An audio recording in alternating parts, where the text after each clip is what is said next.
마치 한여름 같은 추석 연휴 날씨에 서울에도 사흘 만에 다시 폭염특보가 내려졌습니다. 이번 추석 연휴는 이례적으로 뜨거운 폭염에 대비를 해야 할 것으로 보입니다. 취재기자 연결해 보겠습니다. 정혜윤 기자. 네, 과학기상부입니다. 네, 서울에 다시 폭염특보가 내려졌는데요. 역대급 추석 더위라고 해도 되겠네요. 네, 그렇습니다. 기상청이 오늘 오전 10시를 기해서 서울 등 수도권에도 폭염주의보를 발표했습니다. 지난 9월 12일 사상 첫 9월 폭염경보가 해제된 이후 사흘 만입니다. 이에 따라 충청 이남과 경기 남부의 폭염특보에 이어서 수도권 등 서쪽 지방으로도 폭염주의보가 확대된 상황입니다. 9월 중순에 이렇게 많은 지역에 특보가 내려진 건 무척 이례적인데요.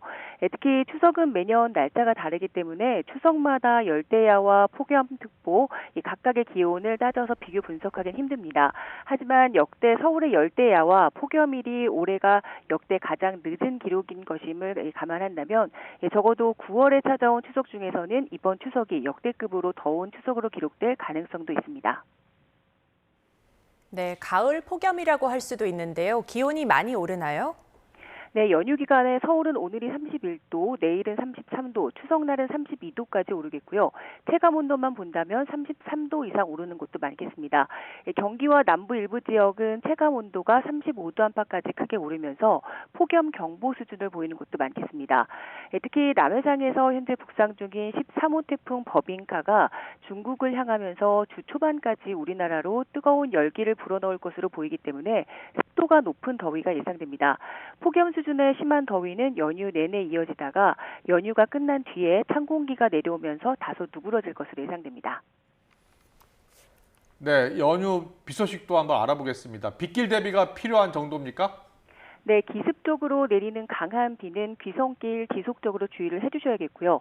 귀경길에는 소나기만 주의를 해주시면 되겠습니다. 현재 중국을 향하는 태풍이 남해상에서 강한 세력을 유지한 채 북상 중이기 때문에 많은 수증기가 우리나라로 유입되고 있는데요.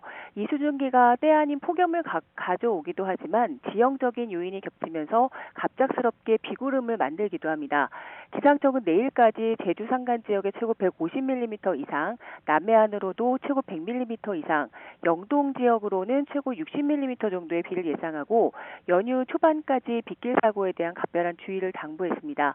그 밖에 내륙 지방으로는 5에서 40mm 정도의 소나기가 예상됩니다. 하지만 비나 소나기의 경우 추석인 내일 오후 늦게부터는 점차 잦아들겠고 달이 뜨는 시각부터는 하늘이 점차 갤 것으로 보입니다. 기상청은 유동적이지만 내륙에서는 구름 사이로 보름달을 볼 수 있을 것으로 예상했는데요. 서울 지역의 달 뜨는 시각은 오후 6시 17분입니다. 연휴 마지막 날인 모레 산발적으로 소나기가 내리는 곳이 있겠고요. 제주도 부근과 남해상에서는 파도가 높게 일 전망입니다. 지금까지 과학기상부에서 YTN 정혜윤입니다.